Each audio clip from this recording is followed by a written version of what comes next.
2024 30th January shift 1 question number 5 നമുക്കൊന്ന് നോക്കിയേക്കാം. The work function അപ്പോൾ നമുക്ക് വർക്ക് ഫംഗ്ഷൻ തന്നിട്ടുണ്ട്. W = 3 electron volt. It is the minimum energy required to eject an electron from the metal surface. Work ഫംഗ്ഷനുള്ള equation നമുക്കറിയാം.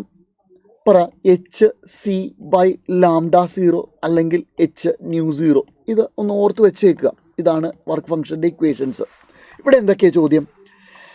The longest wave length of light that can cause the emission of photo electron from this surface is approximately. അപ്പോൾ നമുക്കറിയാം W = 3 electron വോൾട്ടാണ്. Wave ലെങ്തുമായിട്ട് equations സാറിപ്പോൾ കാണിച്ചു തന്നു. HC/λ0.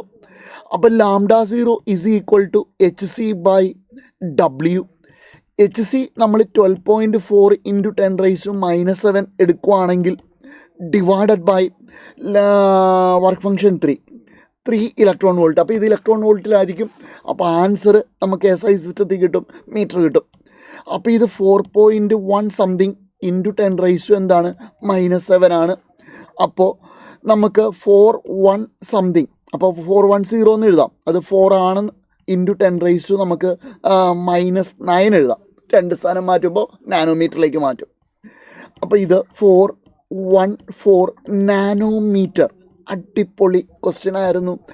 Fraction of A സെക്കൻഡിൽ നമുക്ക് ആൻസറിലേക്ക് എത്തിച്ചേരാം. കണ്ടോ, 400 ഉണ്ട്, 41 സംതിങ് ആയിട്ടുള്ള ഒരു ഓപ്ഷൻ ഇല്ല. അപ്പോൾ 414 നാനോമീറ്റർ നമുക്ക് കിട്ടിക്കഴിഞ്ഞു. അപ്പോൾ ഇലക്ട്രോൺ വോൾട്ടിലാണെങ്കിൽ 12.4 × 10⁻⁻7 കൊടുത്തോണം HCയുടെ വാല്യൂ ആയിട്ട്.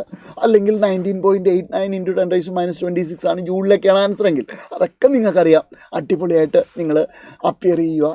അടുത്ത ഫേസ് അടിപൊളിയായിട്ട് ചെയ്യുക. Okay, thank you.